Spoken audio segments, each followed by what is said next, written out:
Baik Auda, sekarang kita akan mengikuti dalam segmen motivasi kewangan dan kita akan membawakan mengenai dengan kos Nantita, dan hari ini kita bersama dengan tetamu undangan kita, seorang pakar kewangan iaitu Afiza Osili. Pastinya telah pun bersama dengan kita secara dalam talian iaitu secara maya ya. Ya, baik, bersama dengan Afiza pada pagi ini. Selamat pagi Afiza.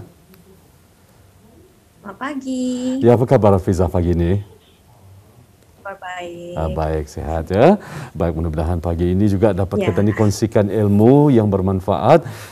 Bila bercakap mengenai dengan tajuk kita ni Afiza, kos Nantita. Nantita ni macam-macam intonasinya. Nyonya kata Datuk, Nantita. Kadang Nantita. Macam-macam lah. Macam mana es? Ya, katakan. Nantita. Nantita macam tu. Tetapi yang pasti Afiza yang ada jawapannya. Jadi Afiza, kami serahkannya kepada Afiza untuk berkongsi mengenai dengan tajuk kita pada pagi ini, apa sebenarnya yang dimaksudkan dengan kos Nantita. Silakan Afiza. Okey. So, kos Nantita ni bermaksud perkara-perkara yang membuat kita ni menunda untuk memulakan simpanan kita ni. Lebih-lebih lagi untuk simpanan yang memerlukan masa yang panjang dan kos tinggi lah, seperti simpanan pendidikan anak-anak, persaraan dan lain-lain. Memang selalu kita ni dengar di bibir-bibir orang mengatakan Nantita hanya aku mulakan simpananku nya. Maybe selepas ku kahwin kali, ataupun lepas aku habis loan lah, ataupun lepas anakku besar saja katanya. Tapi impaknya ke masa depan, indah kita ni sadarlah yang ni berbahaya orang. Baik, itu dia pengenalan mengenai dengan kos Nantita ini. Tapi rasanya kita ni belum puas lagi ni Afiza ya, untuk mendalami mengenai dengan tajuk kita ni. Jadi mungkin Afiza dapat kongsikan lagi, apakah contoh-contoh yang dapat diberikan untuk kita ni lebih memahami kos Nantita ini dengan lebih lanjut lagi. Silakan Afiza. Okey, sebagai contohlah, Tuan Jong ingin memulakan simpanan untuk anak perempuannya. Jadi saya sediakan dua senario di mana beliau menyimpan sebanyak 100 sebulan sehingga anaknya tu berumur 18 tahun. Di mana kebanyakan anak-anak memulakan pengajian ke peringkat sarjana tu kali perbezaannya hanyalah pada masa. Di mana pertama beliau memulakan simpanan semasa anak perempuannya tu berumur 2 bulan. Okay. Manakala yang kedua, beliau memulakan masa anak perempuannya tu 3 tahun. Jadi dari sini dapat dilihat simpanan pertama masa beliau memulakan masa anak berumur 2 bulan itu, jumlah simpanan yang terkumpul adalah sebanyak 21,000. Manakala jika beliau menunda simpanannya ke anaknya berumur 3 tahun itu, beliau hanya dapat menyimpan sebanyak 18,000 sahaja. Jadi persoalannya kenapa terjadi macam mana ni? Ini pasal peranan masa adalah penting dalam menyimpanlah. Jika dilihat ketika anak perempuannya ni berumur 2 bulan, beliau mempunyai 18 tahun tu untuk menyimpan. Manakala ketika anak beliau berumur 3 tahun, beliau hanya menyimpan untuk 15 tahun saja. So dari sini kita ni dapat lihat impak kesimpanannya itulah. Ya, maksudnya itu simpanan perbezaannya kalau kita ni dari segi masalah tu ada perbezaannya dari segi kumpulan kewangannya. Jadi Afiza ya, bilakah masa yang sepatutnya sesuai untuk kita ni memulakan perancangannya bagi mengurangkan kos Nantita ni? Mungkin ada waktu-waktu yang baik ataupun sesuai untuk kita ni mulakan. Okey. So saya ungkapkan lagi dalam simpanan masa memainkan peranan yang paling penting. Jadi masa sesuai untuk memulakan adalah sekarang. Kerana semakin kita ni tunda untuk mencapai jumlah simpanan yang sama, kita ni akan memerlukan simpanan yang lebih tinggi untuk mengejar masa yang hilang. Sebab nanti tahan ni lah. Itu yang kiranya orang membuat anulah. ketani hilang ia punya masa macam tu. Iya, jadi apabila kita ni merancang ya untuk kita ni kan memulakan perancangan, kita ni perlu memulakan tah dengan segera. Bukan indah lagi kita ni perlu menunda mungkin dengan atau bertangguh-tangguh. Ya, bertangguh perlunya kita ni mulakan dengan sesegera mungkin ya. Ya, mengikut tadi penjelasan daripada Hafizah kan, ini tergantung pada jumlah yang akan kita ni kumpul. Kalau jumlahnya lebih banyak ataupun lebih besar lagi, maka mengambil masa yang begitu agak lama ya Hafizah ya. Dan untuk seterusnya, bagaimana pula untuk mereka yang sudah terlewat untuk menyimpannya dengan lebih awal lagi? Macam mana pandangan Hafizah sendiri? Yang ini memang petani selalu dengar macam orang kata alang-alang sudah akhir, nanti tak aku mikirkan, nanti tak tu masih ada. Tapi dari apa yang petani lihat lah, dari contoh yang tadi, kalaupun akhirnya orang kita ni mesti mulakannya sesudah petani sadar, sebab belum terlewat lagi untuk memulakan kerana petani tahu kos satu akan tiba jua akhirnya. Jadi daripada petani memulakan pinjaman sebanyak, banyak, lebih baik petani ada simpanan sikit lah supaya jika petani perlukan pinjaman pun yang diambil akan terlampau banyak lah. Iya, jadi peranan dari segi masa dan juga ya Disiplin. jumlah kewangan ini penting ya untuk kita ni mulakan perancangan ya. Yang itu juga ya perancangan dan juga disiplin diri ni perlu juga kita ni kita ni semai dan juga perasaan sabar ya, kerana ada ni juga yang ingin menyimpan kira-kira dalam 10 tahun tapi dia sabarkan merasai kewangan tersebut. Betul. Jadi kurang dari 10 tahun sudah mengeluarkan duitnya. Jadi itu macam mana tu kalau pendapat Hafizah sendiri? Jadi kalau macam itu, kalau orang macam minda sabar apa tu, petani mesti fikirkanlah yang kosan ni, kalau petani awal guna, petani mesti bayar balik untuk menambah kosnya tu kan. Jadi indah bisailah macam kalau petani orang tahankan nafsu tu. Ni untuk ani. Kalau mau ada untuk tu, petani rancangkan ada untuk simpanan itulah. Jangan dikacau yang ini sebab nanti kosnya lagi tinggi, petani yang menyesalah. Patutnya pakai awal kan orang. Dan Hafizah ya, biasanya kalau saya percaya mungkin ada je pelanggan ya yang merujuk kepada Hafizah. Jadi biasanya apa antara mungkin alasan yang mereka untuk menunda dari membuat persimpanan ini? Mungkin boleh dijadikan contoh? Ada beberapa contoh pulang kalau alasan itu biasanya pasal terlampau banyak komitmen apa tu yang ini memang disebabkan masa diorang baru mendapatkan pekerjaan, diorang terus orang membuat pinjaman terus tanpa mengira sama ada ia dapatkah indah, sanggupkah indah simpanan pinjaman ini untuk di orang dalam ia punya perbelanjaannya tu. Sebab ia mungkin masa tu kan bujang okey ni nya ku ngambil komitmen pinjaman aninya. Jadi sudah ia tu kan ia macam orang kalau ketani ngambil pinjaman ni, duit ketani ni kena penjara.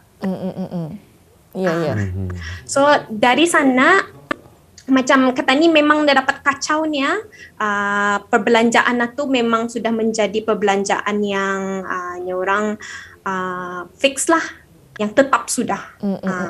Jadi kan didiskaun sama tempat pinjaman tu memang indah dapat. Jadi mencari di mana aku kan nanuanya mencari duit apa tu.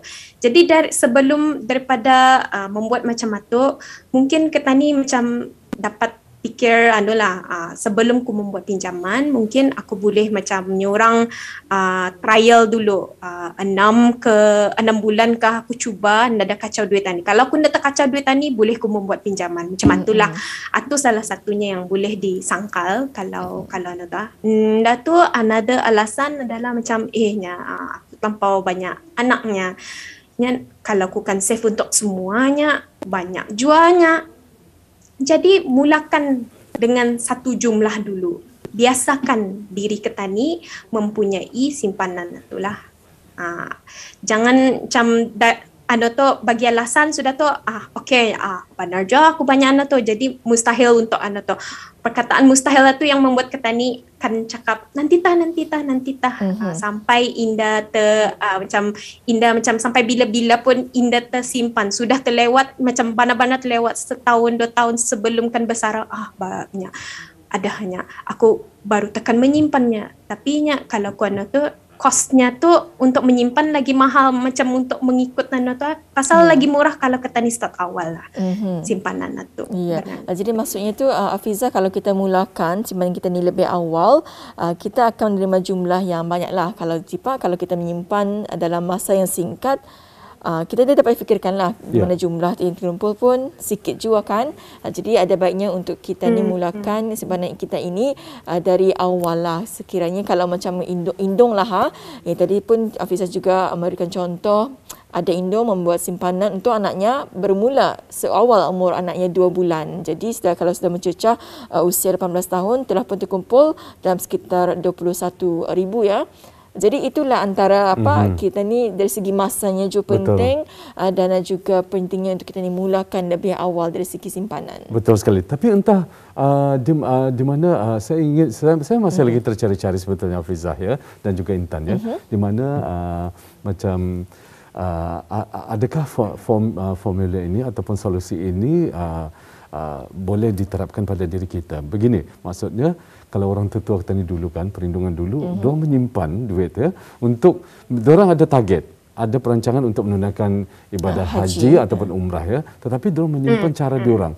Tapi walhal mereka kadang-kadang berpencarian yang sederhana ataupun orang ialah cukup-cukup tetapi diorang mampu terkumpul. Jadi mungkin sedikit perkongsian pandangan Hafizah sendirilah. Ya, ini khususnya bagi kaum muslimin ya untuk menunaikan fardu haji dong mampu bah orang tetua tadi dulu tu. Jadi mungkin Hafizah tahu bagaimana solusi ataupun formulanya. Sedikit perkongsian pandangan Hafizah sendiri. Yang tu benarnya disiplin kan. Yang tu benarnya dari bukan saya disiplin tu keinginan durang benar-benar mau menunaikan haji itu. Jadi durangnya nak kira apanya sedikit manapunnya tiap-tiap bulan aku akan menyimpan sebab pun macam ada macam grandfather kan. So durang macam aku pun macam kalau dulu macam 200-300 cukup untuk durang macam ketani patut ingat juga ada inflasi masa ni teknologi macam temptation itu di mana-mana saja. Lihat klip pun saja macam banyak anak tu. Jadi ketani mesti kuatkan keinginan itu lah. Pasal kalau dilihat macam durang itu bukan itu saja durang membuat berjual-jual sampingan, macam berjual-jual sayur yang durang berkebun macam keinginan durang itu kuat sama alasan itu nada. Ya betul. To be honest. Betul ya. Kadang-kadang kalau yang maunya menunaikan hajinya okeynya anda kira apakah apa yang tu mesti berapa tahun ni aku akan menyimpan. Itu yang paling saya admire lah Arabis durang punya keinginan tu kuat berhabis. Macam kalau ketani bagi macam alasan dapalah pasal ni ya macam tu. Ya nanti saja Ya, jadi dapat ketani ikut ya. Internet sebagai contoh tersebut Hafizah ya. Bukan saya menunaikan haji tetapi diorang ada target untuk menambah rumah misalnya ya. Menambah rumah ataupun tempat letak kereta misalnya kan. Keperluan keluarga. Itu dah. Jadi intinya adalah mereka tu dah berdisiplin dan juga kuatkan hatilah untuk mencapai apa yang mereka inginkan ya. Alhamdulillah. Dan mudah-mudahan apa yang telah pun dibawakan tadi itu sikit sebanyak beri inspirasi kepada kita lah, membuka mata kita untuk kita ni kuat hati je untuk menyimpannya. Jadi Hafizah ya seterusnya mungkin ada langkah-langkah ataupun tips yang mudah untuk diingati oleh para penonton mengenai dengan simpanan kewangan ini. Okey.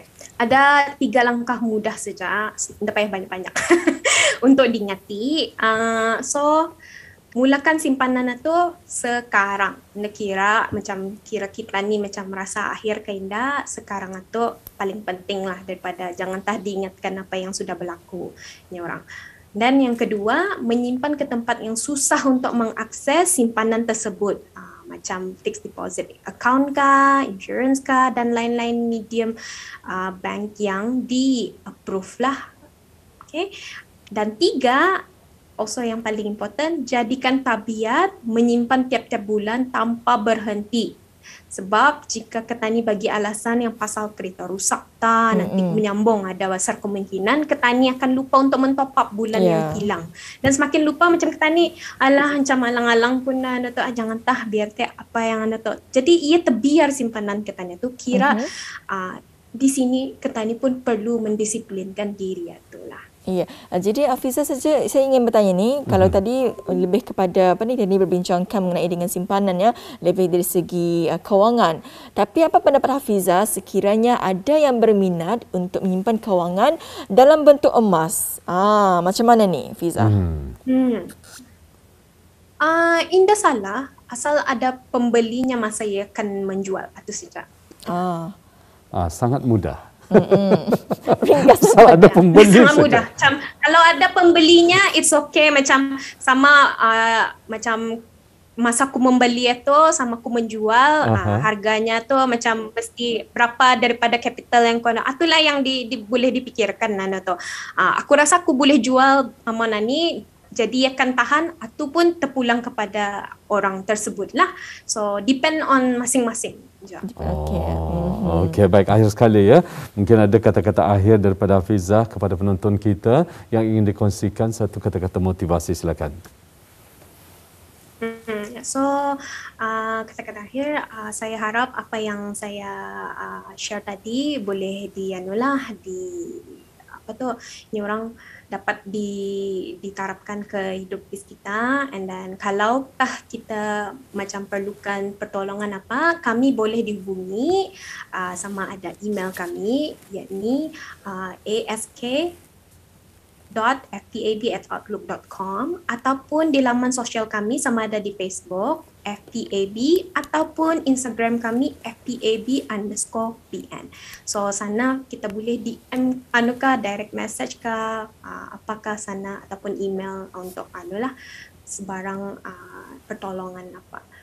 Ya, baik. Terima kasih Hafizah atas perkongsiannya. Jadi kepada bis kita yang ingin mengetahui dengan lebih lanjut lagi, bis kita boleh mengikuti perkembangan ataupun ingin bertanyakan sesuatu, mungkin ada pertanyaan, bis kita boleh melayari laman sesawang ataupun Facebook di FPAB dan juga Facebook di fpab.bn ya.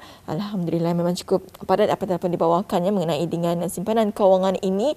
Amat penting untuk kita mulakan dengan segera. Sekarang ni boleh sedang kita menyimpan ya. Baik, Rampai Pagi ingin mengucapkan jutaan terima kasih di atas jasa baik Hafizah ya, iaitu merupakan pakar kewangan kita pada pagi ini, membincangkan mengenai dengan kos nantitah ini, sedikit sebanyak memberi panduan dan juga teguran ya secara nyorang kepada kita secara langsung ya, dalam sama-sama kita memotivasikan diri kita. Terima kasih Hafizah. Dan di lain kesempatan jumpa lagi dengan tajuk yang lain pula ya, dalam segmen motivasi kewangan. Jumpa lagi Hafizah ya, selamat menjalankan tugas. Okay. Ya, baik.